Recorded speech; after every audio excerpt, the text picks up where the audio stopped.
carry guy again. Now he goes up against the Saints defense that was very solid last year. So certainly some concerns about Zeke. Snap share is pretty much equal with Rico Dowdle. Zeke does get a couple of receptions, but ultimately, I think week to week, neither of these guys are going to be super appetizing. He got 12.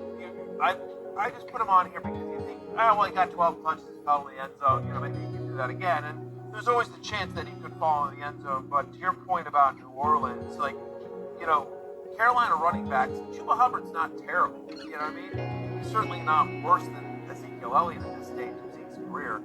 And Carolina was averaging 2.9 yards per carry. They could get nothing done against that Saints front seven. And so,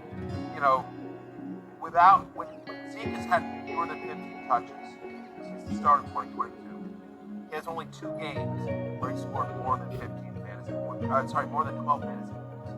Since 2022, in games in which he's gotten these 15 touches, if he gets less than 15 touches, he rarely scores more than 12 points. Which goes to what you're saying. He needs volume or he needs to fall in the end zone. So we don't think he's going to get the volume against the Saints. The question is how lucky do you think he falls in the end zone? I don't think he does. I'm outside my top 30. Javonte Williams also on the hate list here, Matthew. Just not a lot of work for him in week 1, in a week where Bo Nix had 51 dropbacks.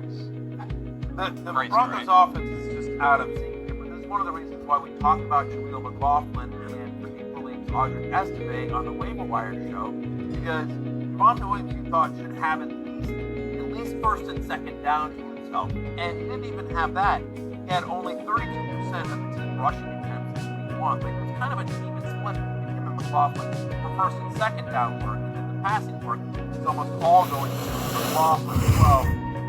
Only one team has a lower implied team total in week 2 than the Denver Broncos. People are not expecting a lot of success in the Broncos offense against T.J. Watt and company.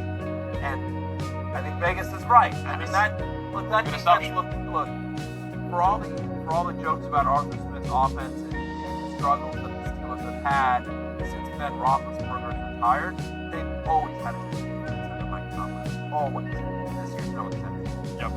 And in week 1, they were the 4th most efficient rushing defense in the league by EPA. That's going up against Bijan Robinson. Yeah. On the road. So I think that there are big concerns about Bo Nix and that offense in general. T.J. Watt looked like the best player in football. He really did. Last week, and he was absolutely incredible. Yeah. Which hurts me because I don't have any wages on him as defensive player of the year. But I think that there's a chance the Steelers just have the best defense in football. That's in play. That's how good they looked against the Falcons. And Bo Nix is not ready for T.J. Watt. Yeah, I would agree with all of that. Watt's price might be unusable after this week. If you watch the Denver offensive line, they didn't have any answers for Seattle, and it's not going to get any easier. That's the thing about Bo Nix and that whole offense. Nix's stat line was bad. I thought he looked worse than his stat line. There was just nothing There going on. were at least 2 passes that weren't picked off that he should have been. Yep. Just didn't look good. He didn't look ready for prime time. No, not at all. Audrey Esteve, by the way, on IR, so that helps Jaleel. Yes, that news came in late last night. So, yeah, McLaughlin, he's just going to eat the fortune. I missed that. Okay, I missed that. Yep. Samir White. I went to bed. I was getting Okay. Nice. Paid off. It did. Let's not promo. Huge For returns. a month. I didn't sleep for a month. That's called hibernation. I was also, by the way, honestly, in all seriousness, Wednesday night I turn off everything and I'm writing Monday just 5 minutes before. So, I missed that. That's good enough.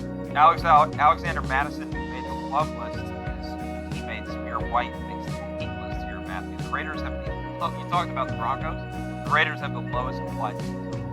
And again, the same reason why I think Alexander Madison is in play is one of the reasons why I don't think Samir White is and why I'm outside my top 30 this week. They're going to be down in this game, and he's not a part of the passing offense for the Raiders. He played only 24% of pass plays in week 1. Madison played 73%. Again, the Raiders are actually 9.5-point underdogs.